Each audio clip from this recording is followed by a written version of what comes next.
course. I mean, obviously, Bangladesh was saved by Bangladesh Awami League in 1971. In 1952, we actually lead the country for our protest against Pakistani Janta, because while that time they said we cannot speak in Bengali, we have to speak in Urdu, and the national language will be Urdu. That time Bangladesh Awami League led the country. In 1971, Bangladesh Awami League again led the country and saved the country. And yes, of course, this is a very tough route, and you understand that Western power has captured actually indirectly, and this is a proxy war against India. I always say this: what happening in Bangladesh is a proxy war against India. The target is India, and the battlefield is in Bangladesh. So obviously, I mean, you know the situation and what you have heard so far. Look, just a week ago, a dead body was exhumed from the grave and was beaten, the dead body, and burnt. So the situation was that worsened, that worst, that a dead body had to take from the grave and had to burn. And whatever reason, whatever cause we're showing is actually, you cannot compare with anything. So the question was democracy. I would say, obviously, we are preparing ourselves. Many power. I won't say anyone's name, any country's name, but many powers in the world with us. They know that Bangladesh is being a Islamic extremist country. State-sponsored terrorism is being sponsored in Bangladesh, and Bangladesh cannot be a battlefield for the proxy war against India. Simple as that. And not even India, even against China or any other country. Bangladesh was always a very peaceful country, peace lover country, and Bangladesh Awami League will save the democracy and bring the democracy again, and will kick out Yunus from wherever he is now. You said that Bangladesh got liberated from Pakistan.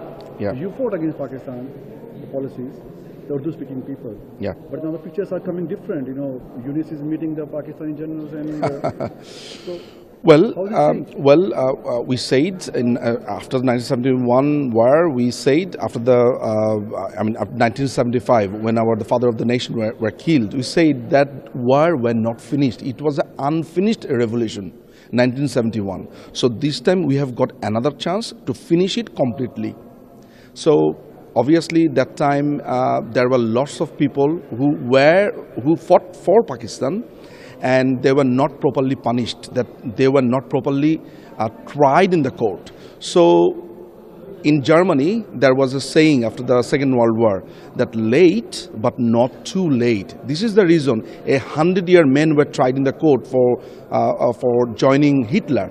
So I'm saying the same thing. It's late but not too late to gain the independence, because I still think that Pakistani people are in our country were in disguise, obviously, and they were celebrating Jinnah's death anniversary in Bangladesh right after the 5th of August 2024. So it was always in their mind, it was always in their memories of Pakistan. So we will demolish the memories of Pakistan forever. We will demolish, and I won't say the genocide of people, I would say genocide of memory. We will demolish these memories. If you say this is a genocide, that would be genocide of the memory, not the human being. So obviously Bangladesh Awami League is the answer for Bangladesh. Return to democracy. Yeah, well, I think a lot of people in Bangladesh are quite fearful. I think if Muhammad Yunus had came in, made some small reforms, but then moved towards the election, I think people would have been a lot more content. However, I think what they've seen is Yunus and the students have wanted to vandalize Bangladesh's foundations, and it has caused atomization in society, and people are anxious about it. But then you've got, on the other hand, there's these other radicals out there, the radical Islamists from Jamaat-e-Islami. Like just the other day, their deputy said he wanted to have a war with India, and creating a massive cadre of more jihadis to have a war. Like, this is just crazy talk. These guys could literally be creating the next government in Bangladesh, and I think people who are in the centre, even people who don't even like the Awami League, are quite fearful, and I think it's an absolute shame for Bangladesh. Do you expect more unrest in South Asia because of the situation in Bangladesh? Well, I think when you just have to open a newspaper, you've got violence in Pakistan-administered Kashmir. You've got this in Bangladesh, where the base is in. I mean, the thing is, last year there was talk of Bangladesh perhaps having a defence pact like Saudi Arabia, where they would share nuclear weapons. I mean, this is just absolutely crazy talk in the region. I hope one day it just settles down and people get back to sort of reality again, because it's crazy politics. How do the Western world see the situation in Bangladesh, and do you believe that it's time for them to act to bring democracy in the country? I think the international community need to wise up a little bit more on Muhammad Yunus. He's promised one thing, but then he hasn't delivered. And I think the recent sort of remarks by the Home Minister, when there was this massive tragedy near Chittagong, and it appalled society. Yet these guys are saying, "Oh, this is a foreign conspiracy," and all these kinds of things. And it's bad for Bangladesh. I think the international community need to sort of lend a hand to the moderates and people who just want a good economy in a society where the politicians don't go to the streets and they don't want to kill each other. And I think that's what Bangladesh needs.